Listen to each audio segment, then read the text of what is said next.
and he said, "Congrats to Brazil for fair and free and credible elections." How could you possibly know that moments after you have a tabulation?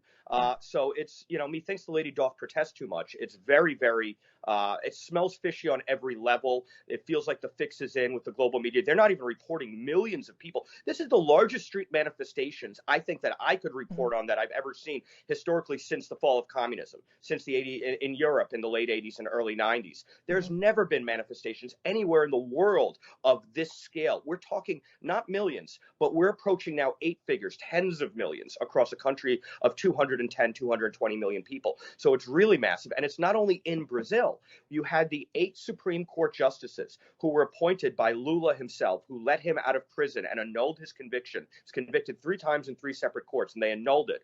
And they to get him on the electoral battlefield so they can put this fix in.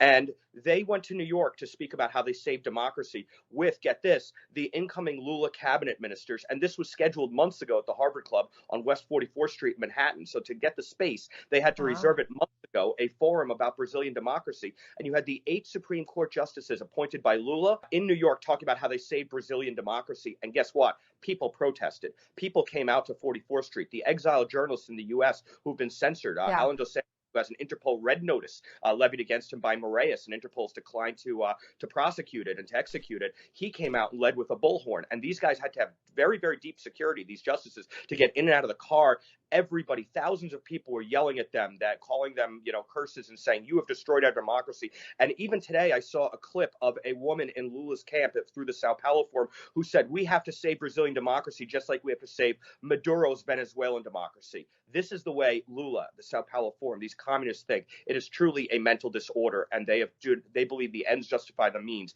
to take over Brazilian democracy the way they have in Venezuela, and sadly now in Colombia and Chile as well. Sao Paulo Forum people now run those countries. It's so sad to see, and Brazil is a lovely country. We will see if the voice of the people prevails, and keep an eye on this going forward. Thank you so much, Matthew Tyrmand. Such a detailed picture of what we're not getting to hear much of in America. Thank you. My pleasure.